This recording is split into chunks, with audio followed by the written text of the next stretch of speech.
Bueno,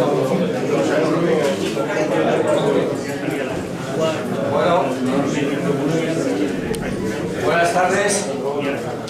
Hoy presentamos aquí en la agrupación a un miembro querido, no tanto por sus dotes físicas y personales, como por la antigüedad que tiene en la agrupación. Esto es una broma. Julián ha sido vicepresidente en esta agrupación en tiempos pasados cuando estaba Paco Puyol, después ha sido vocal de estudios y también ha sido secretario. Y no tenéis que, para ver el prestigio que tiene en la agrupación, no tenéis más que girar la cabeza y ver cuántas personas antiguas hay hoy sentadas aquí, entre ellos yo. Eso os da una idea de quién es Julián. Julián se dedicó en sus tareas con la astronomía, dedicó su atención a la astronomía antigua y a la cosmología, es decir, a las dos ramas de la astronomía, la muy moderna y la muy antigua. En los antiguos boletines de nuestra agrupación era muy corriente ver artículos suyos firmados sobre ambos temas. Y también has participado, que yo sepa, en las reuniones que hay de cosmología todas las semanas. Lo que no sé si sigues haciéndolo. No. Bueno, también pertenece a la agrupación astronómica de Palencia y esperamos que hoy nos deleite con una de estas charlas que nos hacen revisar nuestros propios conocimientos sobre la ciencia, o sea, lo que es la epistemología, que es cómo aprendemos, cuál es nuestra capacidad para aprender y cómo aprendemos. ¿Eso es de lo que vas a hablar? Espero. Yo espero no haberme colado. Gracias, Alberto, A ti. por la presentación. Bueno, la verdad que es un día muy emocionante para mí. Los que me conocéis, después de 20 años de miembro de la agrupación astronómica, he estado pues prácticamente 3 sin aparecer por aquí. Bueno, no, pero por ocupaciones profesionales y personales. Y la verdad que es muy emocionante, venía muy contento. Y ver tanta gente que no me esperaba, desde luego, queridísimos amigos, pues me ha emocionado muchísimo. Espero que estáis, que seguís y que os acordéis de mí, ¿no? Así que es una charla muy emocionada, por lo cual, pues he pedido que las cosas no salgan tan bien como deberían. Y para empezar más, ya empezamos mal con la presentación. Yo había traído una presentación un poco en una versión más avanzada de proyección, y aquí no está, y bueno, pues se va a descabalar un poco la información y salgamos en paso. Bueno, pues emoción. Trataré de controlarlo. La charla de hoy yo pensaba que no era muy ambiciosa, pero al ver los compañeros que han venido, Jaime, el otro Jaime, Alberto, pues sí, veo que la charla es muy ambiciosa porque ellos saben mucho más que yo de esto. Hoy vamos a hablar de cómo sabemos lo que sabemos, cómo llegamos al conocimiento en la astronomía. Y eso es quien mejor sabe de estas cosas, es los investigadores, la gente que se queda en investigación astronómica. Así que igual en cierto momento de la charla paso la palabra a quien está por ahí escondido y me reemplaza. Empezaremos por lo que sabemos. Sabemos muchas cosas de astronomía, desde cosas que en principio parecen triviales ahora, que no lo han sido antes. Sabemos que la Tierra no es plana, sabemos que no es el centro del universo, sabemos que hay planetas alrededor de otras estrellas, no solo el sistema solar. Sabemos cómo funcionan las estrellas, que fusionan hidrógeno y son las que las mantienen activas. Sabemos que hay muchas galaxias, que no solo existen las nuestras galaxias, sino que hay agrupaciones de estrellas y el universo está lleno de galaxias. Y también hay cosas que no sabemos. En el conocimiento que no sabemos, hay cosas que no sabemos. No sabemos lo que es la materia oscura. Aunque algún arrogante como yo mismo haya dicho que sí. No sabemos lo que es la materia oscura. No sabemos lo que es la energía oscura. Tampoco sabemos, por ejemplo, si hay vida biológica fuera de la Tierra. Toda la vida que tenemos constancia es de la Tierra. Fuera de la Tierra no lo sabemos. Suponemos, no lo sabemos.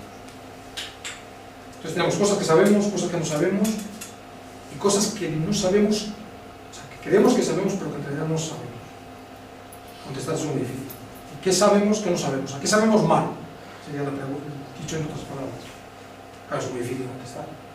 Si lo supiese contestar ya sabemos lo que está mal, lo que pasa ya está bien. Pero podemos poner un ejemplo histórico, dos ejemplos históricos. En el siglo XIX se pensaba que el universo estaba todo, el espacio estaba lleno de éter. Una sustancia que era muy fluida, o sea, permitía mover el movimiento y sin embargo era muy rígida, para que por ese viajase a la luz. Eso con los años Einstein demostró que eso estaba mal. O sea, era algo que sabíamos, pero estaba mal, por lo cual no lo sabíamos en realidad. Algo parecido pasó con el flogisto, ¿no? los cuerpos calientes a los fríos pasaban su energía y los químicos físicos de aquella época pensaban que había una sustancia que era la que se iba de un cuerpo al otro. Anamorfismo, tampoco es cierto, esa sustancia tampoco existe.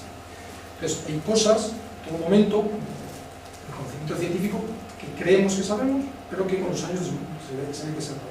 Bueno, esto dicho en una frase más sencillita, más contundente, pues es esto. Resume lo que quería decir. Hay cosas que sabemos que no sabemos, otras que sabemos que no las sabemos, y luego están las que no sabemos que no las sabemos. Esas son las complicadas. No sé si alguien sabe de qué viene esta frase, alguien se ríe por ahí, pero no sé si lo sabe. La verdad es que yo cuando la encontré también quedé un poco maravilloso. Jamás pensé que este hombre, el que ha dicho esta frase, iba a aparecer en una conferencia, una charla de astronomía, ¿no? Porque es nada más y nada menos curioso de Donald Rumsfeld. Este personajillo no tendrá su opinión de él, ¿no? Para justificar una guerra, pues se inventó en un mundo informativo, le preguntaron sobre que había, que no había, y dijo esa frase que la frase es buenísima. Otra cosa porque la utilizó. Pero para lo que se ocupa hoy, yo digo, es que es un resumen. Ya de los que sabemos, pues ahí no. Y esto fue su brillante explicación. Bueno, el ratito que va a ser la saga va a ser muy breve porque es el fútbol. Pero habéis hecho un extraordinario entendimiento de escuchar este tema. Entonces, yo me voy a centrar esta tarde en las cosas que sabemos. O sea, cómo llegamos a saber el método de saber lo que sabemos.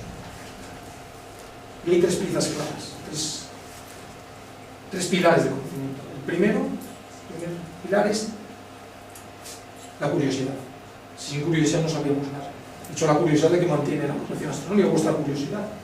La que hace que estemos aquí, nos reunamos los martes, que nos sabemos, que nos escuchemos unos a otros y que aprendamos, ¿no? Entonces, la curiosidad es el pilar fundamental del conocimiento. No es suficiente, lo veremos, es básico. ¿Y qué hace la curiosidad? ¿Qué es lo que nos hace la curiosidad? Pues que fijemos nuestros 5 sentidos, parece que tiene nombre, en la naturaleza. Nos centremos para intentar entender todo lo que podemos hacer. ¿Qué ocurre en la astronomía? Pues que de los 5 sentidos que tenemos, 4 de ellos prácticamente no hacen nada. El sentido del tacto, del gusto, del olfato y del oído, pues prácticamente no son relevantes de nada, porque se habla de la luz y de Marte. No sé si hay algo más, yo creo que no. ¿Hay alguna materia de algún otro planeta que tengamos? Yo creo que no, ¿no? Marte, la Luna y... Meteoritos. Bueno, meteoritos de la zona de asteroides, un poco más. Prácticamente todo lo que conocemos en la astronomía es gracias a la visión. Pues el ojo le destaca ahí sustancialmente más. Nos cuenta de lo máximo. Prácticamente toda la información que tenemos del universo es gracias a la luz. Es lo que nos permite pues, disfrutar de cielos tan maravillosos como los que disfrutamos, ¿no? Es un placer estético e intelectual que nos da una noche extraordinaria, ¿no? Bueno, pues, siempre que miramos el cielo, todo lo que nos llega es luz. A lo cual vamos a dedicarle un ratito, breve a dar un pequeño resumen, un recuerdo de lo que es la luz. O sea, que nos trae la información, Pues la luz, la definición estándar te dice luz, que es radiación electromagnética. Eso no decir nada. ¿Qué es la luz? ¿Qué es la radiación electromagnética? Casi la definición. Por la voy a cambiar otra vez. Porque ¿qué es la radiación electromagnética? Son campos eléctricos y magnéticos que van viajando por el espacio, vibrando, rotando. Que es, por lo cual decir nada, no decir mucho. Lo que sí es un poco más decir es que es energía. Lo que hace la luz, lo que es la luz es energía, que viaja, es energía. Que lo que hace es llegar a nuestro ojo, impactar en las células que tenemos en la retina, como son los bastones, eso se convierte por el nervio óptico en impulsos eléctricos que llegan al cerebro y ahí se procesa la imagen. O sea, esa imagen nos llega porque la luz hace todo ese proceso, se convierte, su energía se transforma en energía química, a su vez energía eléctrica, sube al cerebro y nos da la imagen. Cuando hablamos de luz, en general siempre nos estamos refiriendo a la luz visible. Ese es el aspecto lo que entendemos, pero la luz es mucho más que la luz visible. La luz es una radiación, como os he comentado, una onda, tiene dos comportamientos. La luz tiene comportamientos de onda y de partícula. Para que nos interesa esta tarde, disculpad por eso que sale por ahí escabalado. Para lo que nos ocupa esta tarde, solo nos interesa.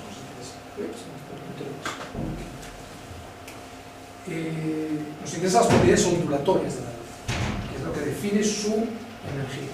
Una onda, la misma el campo eléctrico, y el azul el campo magnético. Son dos campos que van rotando en el espacio. Lo llenan todo, las imágenes que hacemos de la luz ayudan a entender un poco qué es, pero también confunden, porque uno está tan acostumbrado a ver una onda, una senoide, que parece que eso viaja en el espacio así, en forma vertical, y no es correcto. El campo magnético va rotando de continuo, y una fuente que emite luz lo emite en todos los sentidos, todas las direcciones, llena todo el espacio. Para que vibre en un solo plano hay que polarizarlo, hay que hacer un truco, lo que hace es quitar todas las vibraciones que hace en ciertos ángulos y dejar uno solo. Entonces hay que intervenir para hacer una polarización. Si no, rota y lo llena todo. Para que no sea así hay que hacer un láser como es esto, es una luz que está así, que está vibrando todo en el mismo plano. Pero sí hay que forzar la luz para que tenga ese comportamiento. Si no, viaja en todo el espacio ocupando el otro y rotando. Bueno, pues la luz, en función de su longitud de onda, tiene más energía o tiene menos energía. Lo duro que, así como es muy difícil de explicar qué es la luz, la radiación electromagnética, es muy fácil de entender la relación que tiene entre la energía que transporta y su longitud de onda, porque solo tiene eso. O sea, una fuente de luz emite en una energía que está asociada directamente a su longitud de onda. Por lo que es lo mismo esto. Esta es la longitud de onda de la señal. Si la longitud de onda es muy corta, siempre es así, más cortita así, la energía que aporta es mayor. Si es más larga, así, es menor. O sea, con eso tenemos entendido ya la clave de la luz, esta energía que nos transporta. Bueno, pues dependiendo de esa longitud de onda tenemos todo el espectro electromagnético. Tenemos desde la luz visible, la que nosotros vemos los objetos, que es una pequeñísima, estrechísima banda de frecuencias, de longitudes de onda. Pero en la naturaleza nos encontramos desde radiación muy energética, en la zona de altísimas frecuencias, por lo tanto cortas longitudes de onda, hasta longitudes de onda larguísimas o frecuencias muy pequeñas, que son las ondas de radio.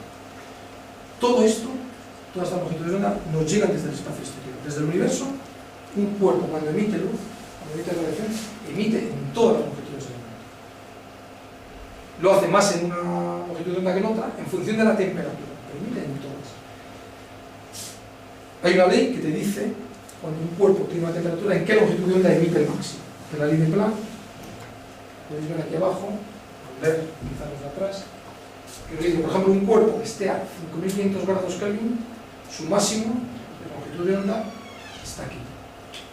Cuando tiene menos temperatura, el máximo se desplaza un poquito, mayor longitud de onda, mayor.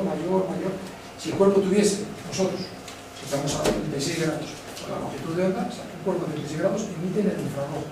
Nosotros, en vez de emitir en luz visible, en esta zona, emitimos por aquí. Los cuerpos que están a temperaturas de 30 a 50 grados.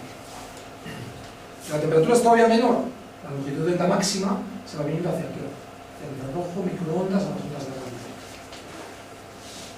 Longitudes de onda grandes significa frecuencias pequeñas, energía muy pequeña, con lo cual no es dañina. Toda esta radiación que por esta parte no hace daño a los seres vivos, porque importa muy poca energía. La que está por aquí es todo lo contrario. Para emitirse necesitan cuerpos a temperaturas muy altas, el polimer, el termómetro. Medianamente a la temperatura, el máximo de emisión se efectúa en una longitud de onda más corta, la frecuencia es más alta y la energía es mucho mayor. Y vienen los ultravioleta, los rayos X, toda radiación muy peligrosa para la vida.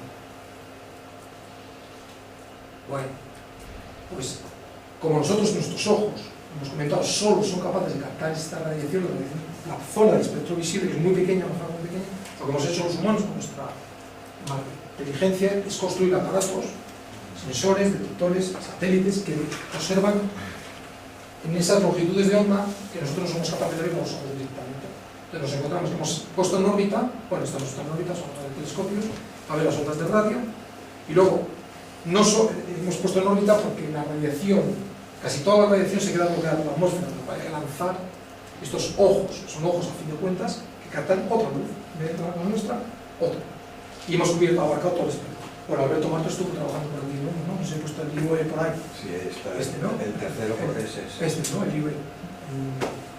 El ultravioleta, ¿no? Trabajando en ese satélite. Entonces, gracias a estos ojos artificiales, pues tenemos prácticamente abarcado todo el espectro electromagnético, que es inmenso, ¿eh? Recordad que la franja del espectro visible, lo que ve el ojo humano es prácticamente nada frente al espectro electromagnético completo. Muy bien, pues ya tenemos otra de las claves, ¿no? de cómo sabemos lo que sabemos. He dicho la curiosidad, decimos la información, los datos. Hay que tener datos para poder sacar una teoría después. Bien, pues si la luz nos porta la información, o sea, la luz sería el cofre donde está la información para la astronomía. ¿Cuál es la llave que abre ese cofre? La que nos da la información de verdad, la que extrae la información de la luz, es la espectroscopía, una técnica que empezó con Newton cuando él cogió la luz del sol y en un prisma fue capaz de separar. Bueno, pero no explica bien eso. Cuando un cuerpo emite en el máximo en función de su temperatura, pero emite en todas las longitudes de onda asociadas. No es una luz pura la que emite en todas. ¿Qué hace un espectroscopio? ¿Qué hace un prisma? Dividir esa luz que está compuesta de muchas longitudes de onda y separarlas en todas las componentes. Eso es visible, pero eso ocurre con todas. Entonces, cualquier luz de cualquier parte del espectro la pasa por un espectroscopio, que ya no son, ya no son así, son de difracción, otra historia, y te la descompone, te la abre. Bueno, tenemos una luz que está compuesta de muchas longitudes de onda. ¿Qué información aporta eso? Parece que no va a aportar gran cosilla. Aparentemente no. Si tú cogies la luz y la descompones y no haces más que eso, no verías nada, no encontrarías información. Pero es que está toda la información escondida en esa luz que hay que ver y analizar en detalle, que lo vamos a ver en esta diapositiva. Ahí está, escondido lo que nos enseña la espectroscopía, que es la gran baza de la astronomía. Sabemos lo que sabemos gracias a la espectroscopía, fundamentalmente. Porque nos dice, capta la luz, y si la descomponemos podemos saber los materiales, el material que ha emitido esa luz. A 4.000 grados, a 6.000 grados. El hierro emite de una manera, el níquel emite de otra, el calcio, cualquier compuesto o elemento químico aislado tiene su propio patrón de emisión. Con lo cual, pues sabes analizar la luz con el espectro, lo descompones, ves, y esas rayas te permiten saber qué componente, cuál es la materia. Eso ha ido en catalán, sí. Sí, me ha salido en catalán, efectivamente. No, pues si se ha caído por ahí la densidad, también se ha caído. Bueno, disculpad por lo que se ha caído. Entonces, fijaros lo que nos soporta la espectroscopía, nos da la composición química. O sea, no hemos tocado jamás una estrella. Y sabemos que están compuestas de hidrógeno y helio, diciendo eso. No hay manera, nadie ha tocado, ni ha olido, ni ha tocado materia estelar, ni otro. Nos enseña también, o sea, al analizar una de las rayas, nos enseña la velocidad de rotación. O sea, si el cuerpo que emite está en rotación, que lo están todos por otra parte, si está en una rotación, eso en el espectro se difumina un poco y te permite saber a qué velocidad rota el cuerpo que emitió esa luz.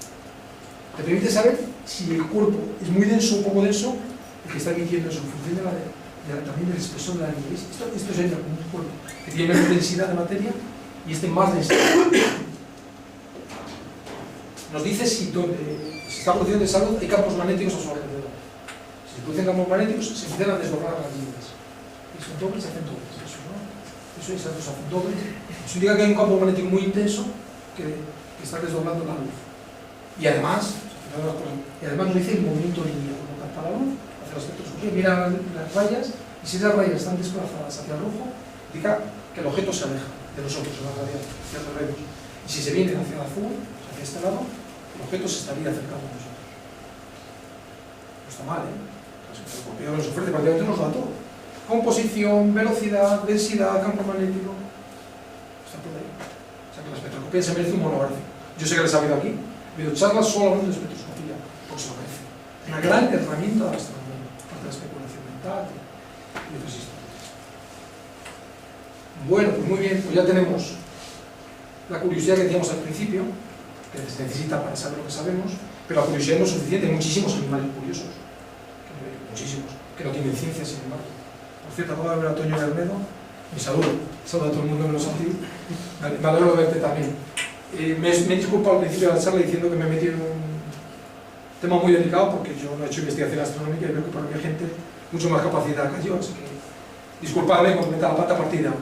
Ahora empieza la segunda parte de la charla y voy a meter la pata un poquito, no meterla mucho, pero vamos, aquí hay gente que sabe de verdad de lo que voy a hablar yo a continuación. Pues bien, teníamos Vuelvo. La curiosidad no es suficiente. Los animales son curiosos y no tienen ciencia, no tienen conocimiento científico. Tenemos datos, los datos, la espectroscopía nos ofrece la información, datos, densidad, velocidad, todo lo que quieras. Ahora construye una teoría, una hipótesis, algo, da conocimiento a esto. Se necesita un método, que es el método científico.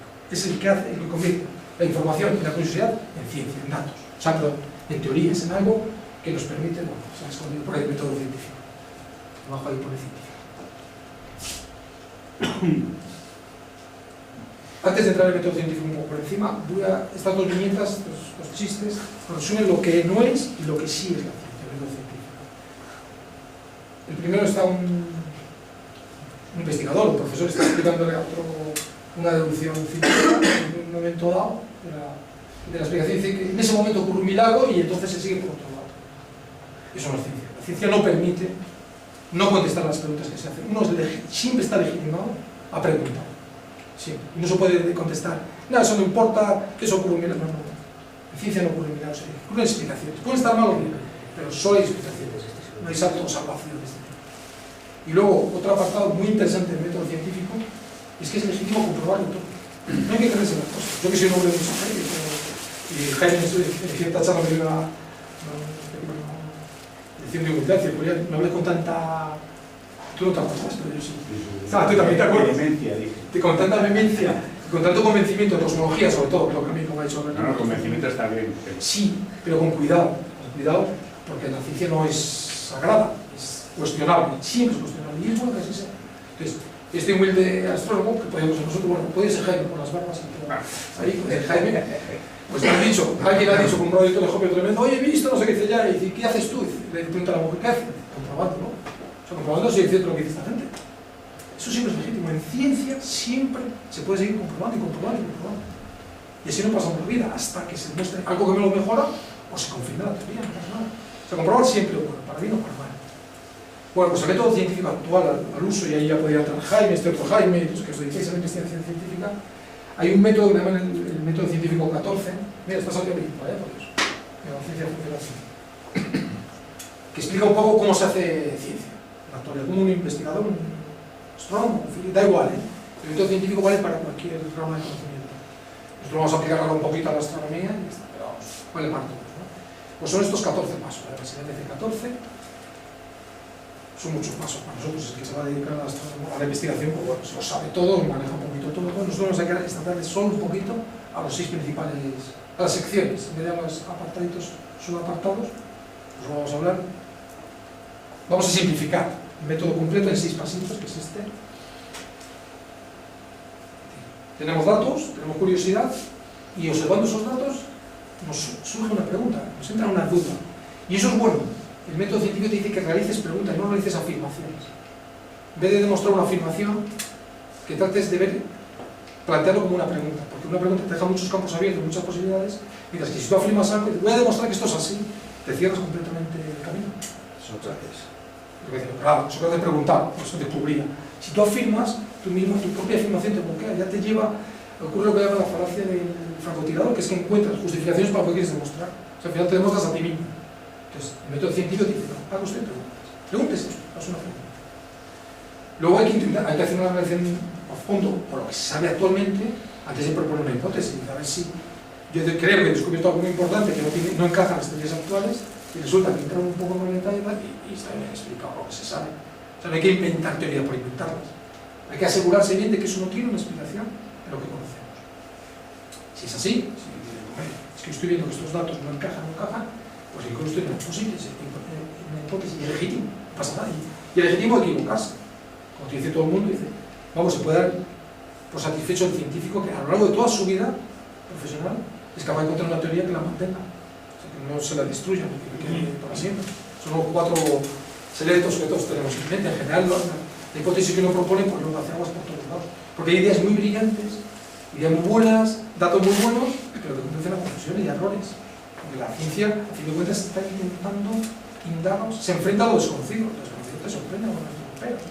Entonces, o sea, digamos, ser un científico y no llegar a ninguna teoría nunca no es fracasar. La ciencia es comprueba, vuelve a proponer, el que tu hipótesis no haya funcionado, reafirma la teoría anterior. O sea, que trabajo de científico es un poco frustrante en ese sentido, pero es lo que hay. Bueno, una vez que construimos una hipótesis, y hay que ser un poco, para eso, atrevido, por supuesto, es un poco un creador, como un artista. El científico en ese momento se enfrenta a lo desconocido, y entonces tiene que proponer algo por primera vez. Luego, ¿qué tiene que hacer? Comprobar esa hipótesis, comprobar si de verdad lo que él dice encaja con esas observaciones, porque el método científico, otro de los pilares, lo que están haciendo es comprobar. Hay que comprobar con experimento lo que uno dice. No vale decir, no vale la teoría nada más, hay que comprobar. La naturaleza es la que da y quita la razón. Bueno, una vez que si la hipótesis sale bien, pues se analizan los resultados, se analiza la conclusión y se expone a la comunidad científica. De nada sirve que uno proponga una teoría y se la guarde en su casa. Y vamos a ver algún ejemplo de cómo se hace eso y pues se te queda en tu casa, ¿no? Hay que tener cuidado. O sea, hay que ser valiente y dar tu hipótesis, si la has comprobado, claro, si tienes un poco de fundamento, dárselo a la comunidad científica para que los compañeros, los colegas, pues te la destruyan si pueden. O sea, la grandeza de cualquier científico es decir esto es lo que he descubierto y estos son los puntos débiles, a ver si los demás pueden derrumbarlo o no derrumbarlo, no pasa nada. Entonces, esa grandeza, ¿no? Muy bien, pues esto que son, bueno, yo lo he puesto así linealmente, lo voy a poner en un organigrama, porque no es tan lineal, o sea, uno no piensa, hago una pregunta, compruebo una hipótesis, la compruebo la hipótesis, la creación, a fin de cuentas, el método científico, la ciencia, es una acto de creación, con lo cual pues, se realimenta, sube bajo, ¿no? Hace una pregunta, empieza a investigar y de repente cambia la pregunta un poquito. Se ve fatal, pero bueno, la intención aquí, bueno, se han ido todos los números patólogos. Son los 6 pasos, el primer paso, haces la pregunta, o los datos, ¿no? Esos son los datos. Y tratas de hacer una... No se ve nada, pero bueno, lo intentamos. Entonces, con el conocimiento actual, intenta uno ver si encaja en su dato o no encaja. Y es que eso te obliga a replantearte la pregunta, volver a subir y cambiar, ¿no? Es un proceso un poco dinámico, por lo menos entre niveles. Una vez que uno ya ha realizado una pregunta y ve que no tiene explicación con el conocimiento actual, ya crea una hipótesis, construye una hipótesis y raramente vuelve a la pregunta inicial. Lo que hace es seguir, intentar comprobar la hipótesis, si ve que va, ve los resultados, comprueba otra vez, hay que comprobar un experimento, que no se puede repetir, no vale para nada. Eso es otra de las reglas básicas de la ciencia, hay que repetir experimentos. Se le puede repetir cualquiera, cuantas veces quiera, si no, no vale. Entonces uno realiza y hay veces, claro, que se encuentra que lo hagas más de las veces. Se encuentra que la hipótesis es falsa. Pues había supuesto esto está mal. Con lo que hay que hacer, pues volver a construir la hipótesis. O incluso volver a hacerse la pregunta y decir, bueno, esto no va para ningún lado, ¿no? Y también, yo he quitado aquí la raya, pero también, y es honesto hacerlo, una vez que uno ha puesto una hipótesis, ha comprobado que no va bien, no afina, pero así publica los resultados. Eso es una nobleza, una grandeza tremenda. Esta es mi investigación, me he equivocado. Eso yo lo he visto en algunos artículos de la revista nuestra y me parece maravilloso, ¿no?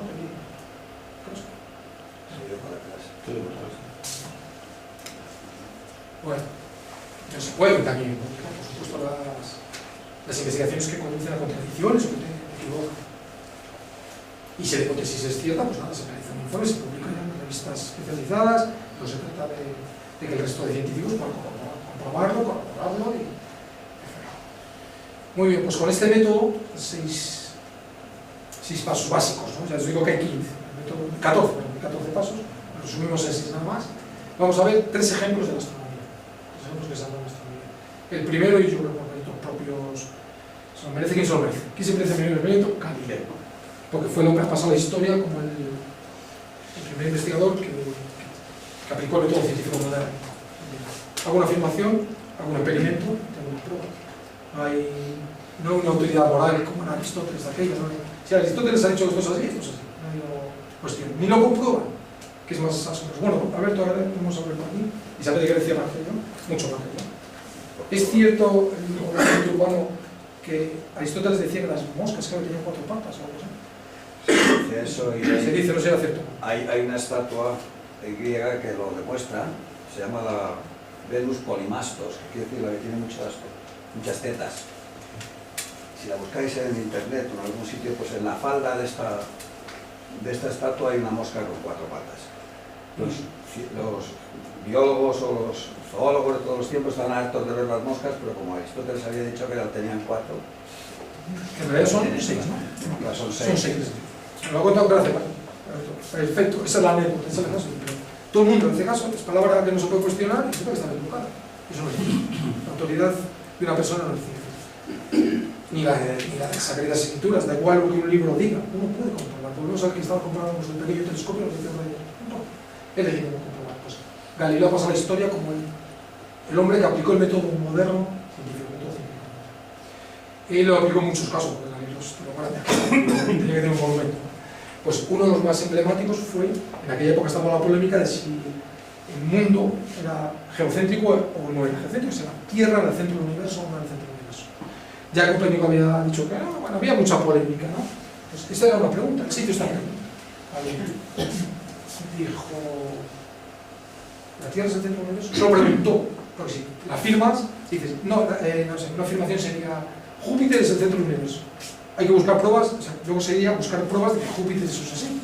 Y eso es lo que decíamos antes, que condiciona la respuesta. A lo mejor te da una pregunta bien. ¿Es la Tierra el centro del universo? Todo el mundo decía que sí, ¿la Tierra es? Bueno, ya decíamos que no, ya la corriente era sospechosa que no era así. Copérnico ya había dicho que no, pero servía, claro, Copérnico lo que decía es que se explicaban mejor los movimientos de los planetas, o sea, los planetas en el cielo, si los observa durante muchos días, van avanzando, y un montón de retroceden y vuelven a avanzar. Parece que retroceden. En el cielo da la sensación que se van para atrás y vuelven a avanzar.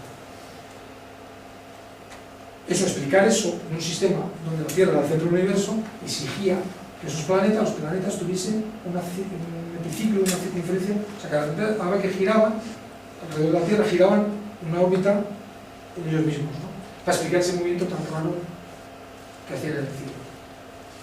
Entonces, Copérnico, al proponer un sistema heliocéntrico en vez de ser la Tierra, que fuese el Sol, el centro del universo, se explicaba mucho más fácilmente esos movimientos, ¿no? Más sencillos, era más sencillo entender eso. Y eso también es algo que le gusta a la ciencia. La ciencia en general le gusta explicaciones sencillas. En general. O sea, si tú tienes dos explicaciones para un mismo hecho, la más sencilla. Eso es bueno, la navaja de Ockham. Se aplica la mejor. Bueno, pues Galileo dijo, o sea, no estaba todo el mundo convencido de que lo que decía Copérnico, bueno, matemáticamente era más elegante, más sencillo el sistema heliocéntrico, pero la gente seguía encarnando el sistema geocéntrico. ¿Qué hizo Galileo? Pues observar. Lo que hay que hacer es observar y comprobar lo que se está diciendo. Si la Tierra es el centro del universo, todo gira alrededor del universo, de la Tierra. Pues resulta que no. En este maravilloso momento de su vida, ¿no? Qué emocionante tuvo esto. Yo pienso cada vez que pienso en Galileo, le veo descubrir los satélites de Júpiter, yo me quedo tan mal. O sea, si es que uno va a Júpiter ahora que está maravilloso, ¿lo ves? A mí, yo es que me emociono los satélites de Júpiter. Y este hombre, ¿qué pensaría? Tuvo que sí. Que harán estas descubrir. O sea, tú puedes tener tu telescopio, un circuito, y te encuentras en Júpiter los satélites. Bueno, y comprobar luego que giraban, pasar las horas, los días, y esto se muere. Entonces ya, como, tuvo que ser, alucinante, lo que este hombre sufrió tantas cosas alucinantes, pero vamos, tuvo que ser maravilloso. Pues él se encontró esto, pues, si hay, que aquello lo llamaban planeta, satélite, tan vueltas alrededor de Júpiter, no puede ser que todo, o sea, la Tierra no es el centro del universo, al menos no es el único centro del universo. Pero no es suficiente. Eso es una investigación a fondo y dice, bueno, pues esto no encaja en el modelo que tenemos, geocéntrico, esto no encaja, esto que acabo de descubrir no funciona. Funcionaría mejor en el sistema heliocéntrico, ahí sí, ¿no? Se explicaría esto sin ningún problema. Tendrías el Sol, por lo menos la Tierra, ¿sabes? Y en Júpiter, de por ahí, pues tendrías sus satélites, para que no pasaría nada. Pero claro, todas las cosas que hay que hacer cuando uno propone una hipótesis científica, no solo es explicar lo que ya se ha observado, sino es proponer algo nuevo, alguna explicación de algo que no se sabe cómo va. ¿Qué es lo que hizo Galileo? Y es donde también ahí se demostró su talla de científico, de gran científico, que fue explicar. Con este nuevo, él propuso esto. La hipótesis es: el Sol es el centro del universo, de la Tierra. ¿Y qué hago? Explicar las fases de Venus. Y lo hace de la siguiente manera. Fijaos la diferencia que hay, y se dio cuenta de que si la Tierra era el centro del universo, si la Tierra es el centro del universo y todo gira, bueno, los científicos, ¿no? Os recordáis que para justificar los que creían que es este sistema, esos bucles que hacen los planetas en el cielo, se inventaran un epiciclo. Venus va en su órbita y además hace esto. Si eso fuese cierto, el sistema geocéntrico, el Sol está aquí, en una órbita por detrás de Venus, sus fases, fijaros, aquí no se verían. Cuando estamos aquí, la Tierra fase que no se ve. Aquí estaría su iluminación máxima, ahí tampoco lo dejaremos de ver otra vez, máxima iluminación, ilumina mínimamente, nada. ¿Qué ocurre? Que cuando está, da igual donde esté el planeta, las fases son de una manera, mientras que sin embargo, si la Tierra ya no es el centro nervioso, sino que es el Sol, las fases son diferentes. Resulta que cuando está en llena, cuando se ve Venus completamente iluminado, si tiene esa posición, es cuando el tamaño del planeta es más pequeño. Aquí es más pequeño que aquí, porque está más cerca de la Tierra que en esta posición. Por lo cual, este es el tamaño. La fase máxima, Venus está llena, cuando es más pequeño su disco planetario que cuando está en fases crecientes o menguantes. Es una predicción, una explicación que justifica el sistema. Si esto no ocurre, y ocurre esto, es que el sistema es el centro. Y eso lo hemos visto Galileo. Ahí está la prueba de que efectivamente no solo es matemático y estético mejor modelo del centro, es que es el real, porque explica las fases de Venus como ocurre en el real. Uno va a hacer una prueba, sacamos un telescopio y dice, bueno, las fases de Venus, y funcionan de acuerdo a este modelo, al modelo geocéntrico. Perdón, heliocéntrico. Claro, si llegar a esa comprobación, pues ya avala que tu hipótesis de que el mundo, la Tierra no es el centro del universo, es defendible, ya es defendible eso. ¿Qué hay que hacer ahora, cuando es comprobada la hipótesis? Publicarla, hacer participar a la comunidad científica, al resto de científicos, de tu hipótesis. Lo que hizo Galileo fue publicarlo en un maravilloso libro. Los que hayáis tenido oportunidad de leerlo, que son sobre los dos máximos sistemas del mundo. El título ya es tremendo, pues que la tremenda situación era importantísima, ¿no? Yo sí habéis tenido ocasión de leer este libro, a mí me parece maravilloso. Es divulgación científica en vena. Es un diálogo entre tres personajes, no recuerdo más, Sagredo, y Sigfrido, o algo así. No. Simplicio. El Papa. Eso es. Cada uno defendía el sistema heliocéntrico, otro el geocéntrico y otro era neutro. Bueno, parece un poco para casa de Galileo. Se nota un poquito ahí que va trayendo los argumentos a su favor. Pero una manera de divulgar una ciencia que está lejísimos, una ciencia pura y dura.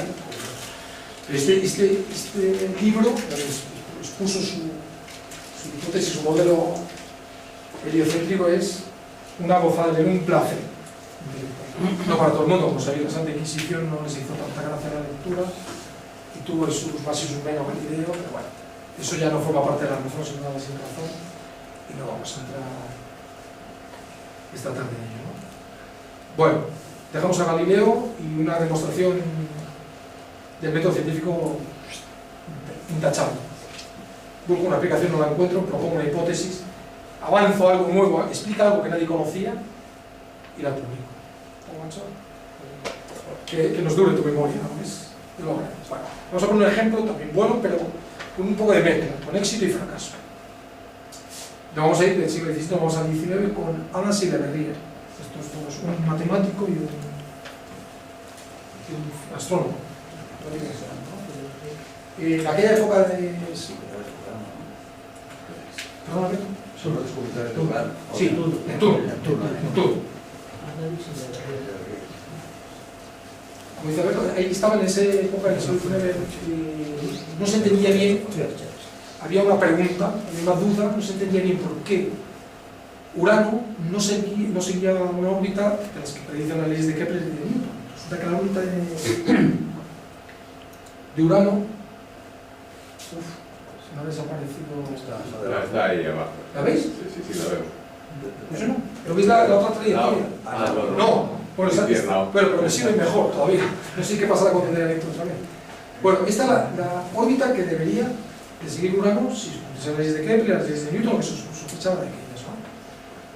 Pero no era así. Los que observaban la posición del planeta se han dado cuenta que seguía una trayectoria así, fijada, como un bamboleo continuo. Pero a ver si toco aquí los bamboleos y no la veis.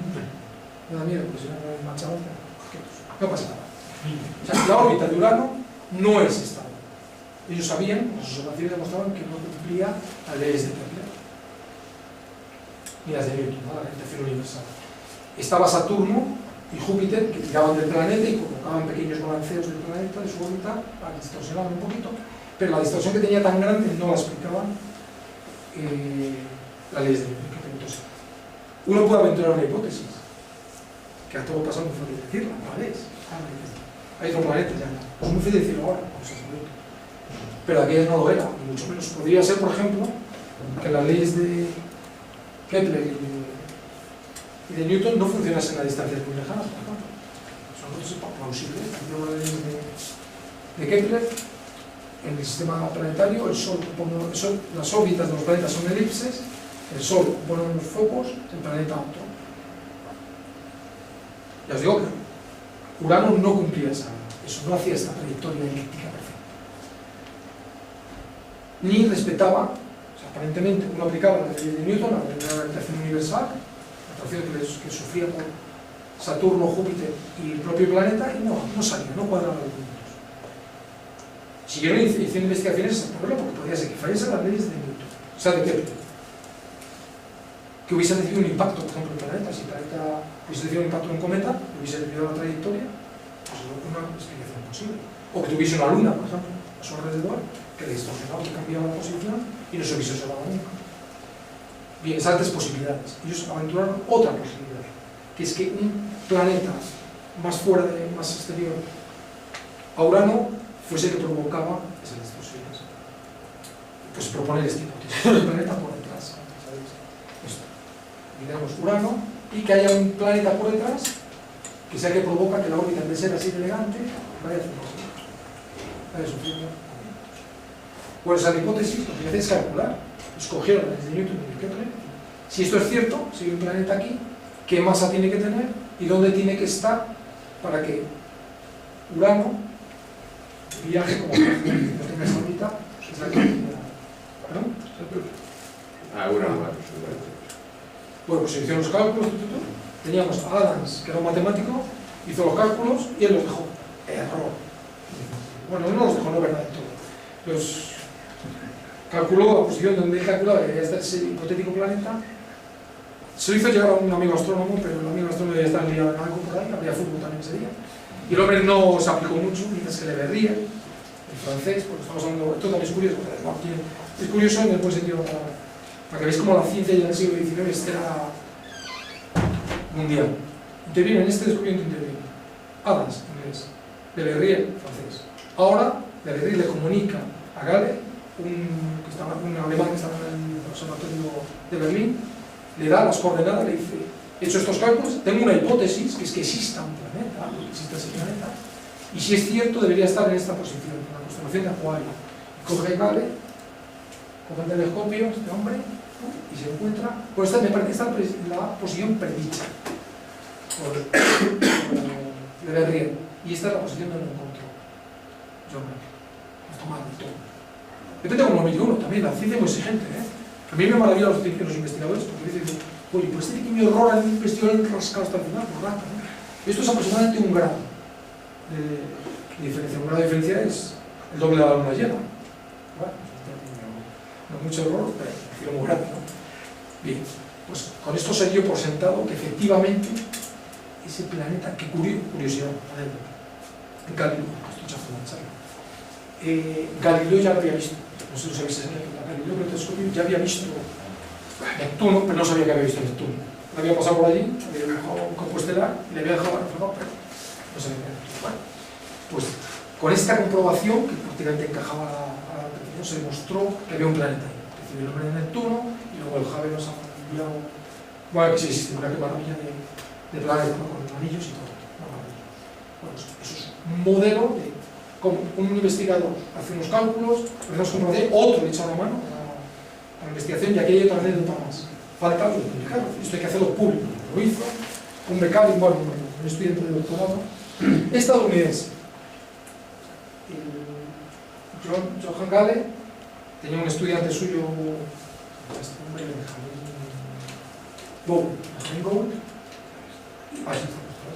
Coño, esto estaba buscando yo la memoria. Te había hecho trampa, me marca construida hasta que se sale otra cosa por ahí. Y lo publicó este hombre en Estados Unidos, en el Smithsonian Institute, ahí, en 1950, hubo el descubrimiento de los cálculos, la ciencia, y más modernamente. O sea, esto parecen descubrimientos de personas individuales, ya antes era así, pero la comunidad científica son dos equipos interdisciplinares, complejísimos, ¿no? Bueno, pues Este es un caso de colaboración entre científicos. Y ahora vamos a ver el del error, que es este mismo caso. Fue tan notable el éxito que tuvo de Berlín y Adams, ¿no? Nosotros han pasado la historia como los descubridores, aunque de verdad que lo descubrió fue de Berlín, en el sentido que incitó a que lo buscase, porque Adams se quedó por ahí flotando. Bueno, aquí los números dicen que está ahí, pero no hizo más. Pero bueno, se merece todos los respetos, ¿no? Bueno, pues Le Verrier, animado por esto, de que descubierto Neptuno, todo esto muy importante, trató de explicar otro movimiento planetario también que era raro, que era el de Mercurio. Cuando empieza a sobrar Mercurio, y un desplazamiento del perihelio, los perihelios se van moviendo muy poquito, nada así, muy poquito, pero va avanzando esa posición. Y no había una aplicación tampoco para eso. ¿Para qué es posible? Porque no sigue su órbita elíptica, la repite eternamente. Pues no, se va desplazando, va girando solamente. Y dijo Le Verrier, pues nada, si con un planeta resuelto esto, por otro resuelto el siguiente. Y lo llamó hasta Vulcano. Cuando ya está muy cerca del Sol, calculó, le puso nombre y pum. Y dio datos donde debería estar Vulcano, pero Vulcano no aparecía por ningún lado. Buscaba los tronos. Bueno, creo que hubo fallos de búsqueda, o sea, esto de, no he encontrado y luego no era así. Cogió esto mucho auge en aquella época. Claro, no podía encontrar nada porque no había nada. Eso fue una predicción mal hecha, una hipótesis que no funcionó. No pasa nada. ¿Qué pasó? Que hasta 1915, con la relatividad general de Einstein, se demostró que no, pues era por efectos de la relatividad y que no había ningún tema. O sea, la órbita se explica de otra manera totalmente diferente a esta hipótesis. Bueno, una hipótesis cierta, la misma hipótesis falsa. Bueno, último ejemplo. Vamos dos de astronomía. Aquí luego un ejemplo pues, de lo que, como me ha presentado Alberto, lo que a mí me gusta mucho. Un ejemplo más moderno del siglo XX en cosmología. Cómo el método científico ha servido para tener más conocimientos de cosmología. Pues nos encontramos aquí al señor Hubble, otro de los grandes, allá por 1925, no sé si se ve por ustedes, principios del siglo XX, que había descubierto ya, este descubierto se la pela, que nuestra galaxia no es la única galaxia del universo. Eso parece que lo tiene mayormente, ¿no? Pero este hombre fue el primero que se dio cuenta que que Andrómeda no era una nebulosa, no era un objeto dentro de nuestra galaxia, que estaba muy distante y que era tan grande, una galaxia tan grande como la nuestra, que eran conjuntos de cientos de miles de millones de estrellas, que había más galaxias. El descubrimiento de Hubble de las galaxias es también un momento, hay un antes y un después, ¿no? Porque es un universo inmenso. Bueno, pues él lo descubrió gracias a que en esa nebulosa había visto unas estrellas que brillaban de acuerdo con un periodo de luminosidad, la cefeida, bueno, sería un poco la respira, no tiene mayor importancia. El caso es que él fue capaz de calcular a qué distancia estaba esa nebulosa, y darse cuenta, él calculó 800.000 años luz, ¿por bien? 800.000 años luz, si no, esto que está casi triple de eso, pero bueno, no importa. El caso es que no estaba en nuestra galaxia. Nuestra galaxia son unos 100.000 años luz, si esto estaba a 800.000, estaba por lo menos 8 veces más lejos que cualquier cosa desconocida. Con lo cual, pues descubrió las galaxias, que no está. Pero no voy a hablar de eso. Ya tenía descubierto las galaxias, él sabía que estaba hablando de galaxias.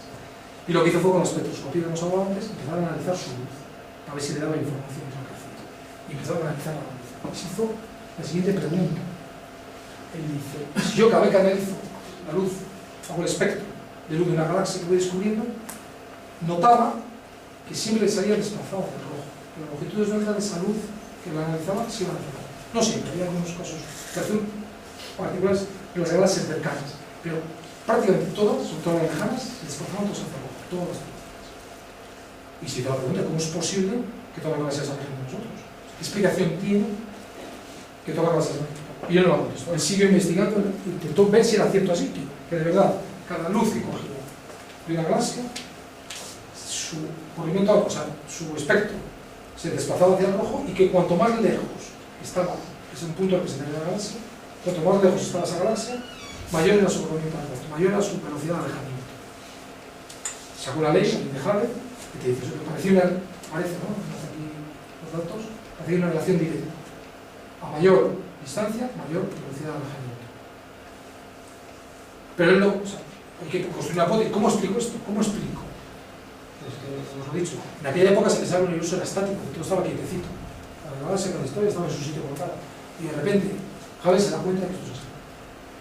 Que la luz nos indicaba, por espectroscopía, que esos cuerpos, esas galaxias, se alejaban. Cuanto más lejos estaban, más deprisa lo hacían.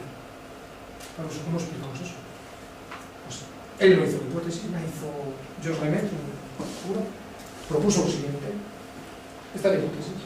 Si ahora las galaxias están aquí y se están alejando de nosotros, pues en el pasado deberíamos estar más cerca. Y en el pasado más cerca todavía. Y en el pasado más cerca aún. Hasta luego, tiene que estar todo el universo, tiene que estar en un todo juntos. Bueno, pues esta fue la hipótesis que propuso yo. Fue muy atrevida, ¿eh? Decir esto en aquella época, todavía lo es, pero bueno, decir esto en aquella época es muy atrevido. De hecho, Einstein también le dijo, no, muchacho. Pero bueno, y tuvo la arrogancia o la mentira de no comprobarlo. No tenía pruebas. Es una pura deducción de los datos de Hubble. Él deducía que el universo había sufrido una fase de menor tamaño y que se iba expandiendo, se iba alejando. Y publicó directamente. Sin comprobarla, cogió y ¡zas! Publicó. Que es raro, se saltó el paso de comprobar, si parece, ¿no? Él cogió y bueno, no en este Nature, esta es una revista pero en una revista de aquella época, en 9 de mayo de 1931, con un título un poco peculiar, desde luego, de comienzo del mundo desde el punto de vista de la teoría cuántica, que nada que ver con la teoría cuántica. Lo tituló así, es un título muy pequeñito, de ahí, y ahí publicó su conclusión. Había un momento del universo, que el universo tiene un origen, y que las galaxias se alejan unas de otras porque nosotros estuvieron esa conclusión fue muy precipitada porque no tenía pruebas de eso. Las pruebas vinieron mucho después, ahora estamos hablando del 31, pues hasta el año 50 y tantos no hubo las dos grandes pruebas de que eso pinta ser cierto, que fue la composición del universo. Josh Gauss calculó que si era cierto que el universo había estado todo en un mismo momento junto, la temperatura de ese momento inicial del universo debía haber generado hidrógeno, deuterio, litio y tritio en una proporción, una abundancia de elementos que coincidía con la prevista. Los cálculos que hacían, medían cuánto hidrógeno, helio, litio hay en el deuterio en el universo y coincidía con la predicción de la teoría de que todo había estado en un cierto momento junto a altísima temperatura, una gran explosión caliente, que el universo había tenido un origen a muy alta temperatura. Eso daba una predicción de elementos que parecía que encajaban muy bien con las observaciones. Y luego en el 65 más o menos, si eso era cierto, si en el pasado el universo había tenido una temperatura muy alta y con la expansión se había ido enfriando, la pregunta es ¿dónde está el rescoldo de esa radiación, de esa temperatura? Se ha ido enfriando, ¿por dónde se ha quedado esa radiación? Pues lo encontramos fortuitamente estos dos Wilson y Penzias encontraron con un microscopio, una medición de microondas que era la prueba de que en efecto en el pasado el universo había tenido una temperatura elevadísima y que se había expandido. Nos encontramos aquí, las pruebas vinieron después de la publicación de la hipótesis. Raro, y otra vez vemos una colaboración con varios científicos. No siempre que empieza la investigación la terminan mucho menos, y modernamente no. Muy bien, pues ya termino recordando los tres pilares básicos de los que vamos a tratar de cómo sabemos lo que sabemos. Lo sabemos con la curiosidad. Ahí veis un rato, porque los demás estamos curiosos. Necesitamos la curiosidad, necesitamos datos, necesitamos información. Eso tenemos telescopios, tenemos satélites, tenemos experimentos, tenemos todo, y luego un método. Si no, te salen cosas raras. O sea, los datos no son suficientes, ¿no? La metodología. Muy bien, pues no lo apretamos en curiosidad, porque la tenemos aquí. Y todo esto es cierto si no tiene razón Santiago Ramón y Cajal. Puede que todo lo que os he contado sea mentira. Si tiene razón Ramón y Cajal, que decía, puesto que el cerebro es un misterio, el universo, reflejo de la estructura cerebral, será también un misterio. No digas esto, Santiago, joder, que nos arruina, macho. ¿Cómo dices esto? Esperemos que no tenga razón del todo, aunque el universo es un misterio. Por lo menos que sea un misterio que nos permita acercarnos, o sea, que no sea un misterio que nos aleje, sino nos permita acercarnos. O sea, tiene parte de razón. Y ya, no me haré más. Gracias.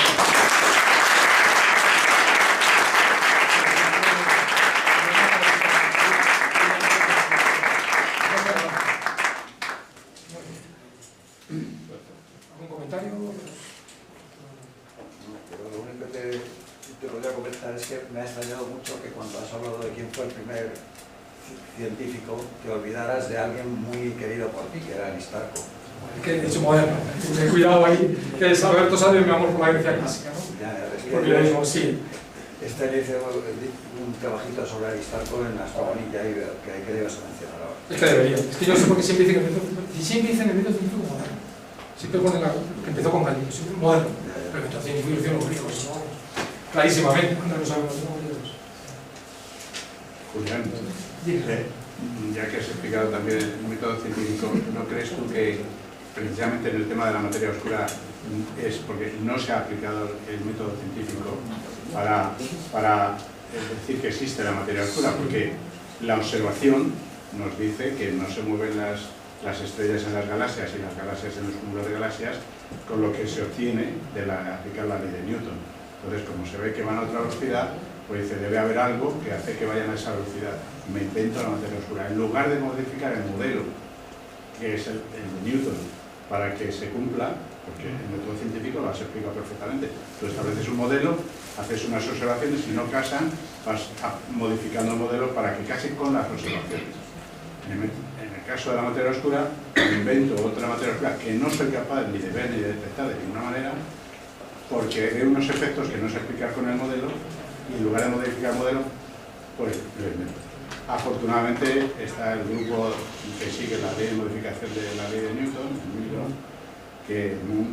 que sí que lo hace, pero ¿no crees que por aplicación, mala aplicación del método científico? Estoy de acuerdo contigo, Jaime, es por que estoy de acuerdo. Cuando digo esto en la facultad casi me echan, O sea, yo comprendo que casi me echen, pero yo estoy contigo, por eso me han echado la boca. Bueno, como hay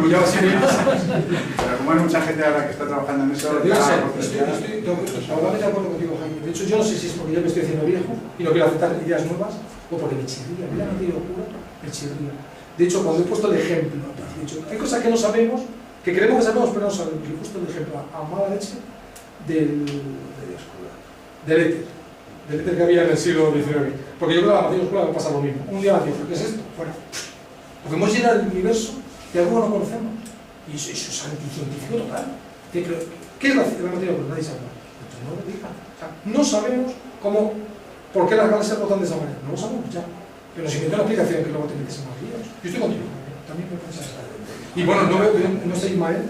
Ismael, sí, como es más joven, Ismael es el chaval que me ha sustituido a mí en el tema de la cosmología. Sí, cuando te haces viejo ya no empiezas a aceptar ideas nuevas. Y este chaval que es... Bueno, he hablado con cierta confianza del origen del universo porque no está Ismael. Ismael me mata. Pero que eso ya estaba obsoleto, que ya no, que resulta que ha habido un estado previo del universo que ha pasado por una fase. La cosmología ha cambiado la cosa. Bueno, pues usted me habéis escuchado hace 25 años, dar aquí una charla de cosmología y dar la hora es decir todo lo contrario. Ha cambiado radicalmente el concepto cosmológico y la materia oscura de la energía oscura se ha puesto para pasar. Ahora mismo yo estoy contigo, no es científico ese proceso. No es científico, puedes decir como puedes decir cualquier cosa, pero te echarán una universidad. Estoy contigo. Te echarán de cualquier manera. Bueno, pues por lo menos digo, no sí, te van a echar.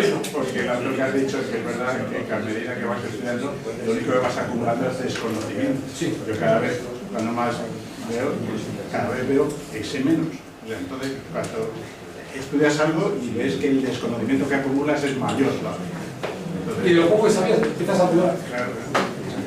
Como para atrás. Yo también estoy yendo por así. Eso me cuesta, cada vez me cuesta más explicar cosas, porque tengo yo más dudas que te explico. Bueno, me estoy también cuando hay gente mejor que yo para esto. ¿Se ha escondido aquí gente hoy que no debe estar conmigo? Y perdona ya, para terminar, no, y por disculparme ante la audiencia también, que con lo que has explicado, que te decía yo que el comentario tuyo no era que no hablaras así, por favor, Dios me libre, cada uno habla como podemos. No, sino que le pasa a Ismael, que al explicar una teoría, si lo explicas con mucho convencimiento y vehemencia, que es lo que yo te decía aquel día, pues hay parte de la audiencia que ya lo da por ti. Y era simplemente eso, ¿no? Que no lo hagas, por favor. Como decía el Antonio Machado, a ver que enseña, se enseña a dudar de lo que se dice. Y a veces se nos olvida, a mí por lo menos. Porque me gusta convencer de lo que voy a contar para intentar transmitir esa emoción. Pero efectivamente hay que tener mucho cuidado. La ciencia tiene que ser muy cuidadosa. No nos va la vida en ello. No, pero... Es lo más grande que hace el ser humano, yo creo. Por esto, a pesar que vamos a ¿un comentario más o no? Yo no, sin cuidado. Vamos. Pedro, en tu mano. No, si no sería demasiado. Gracias por haberme dejado volver a casa.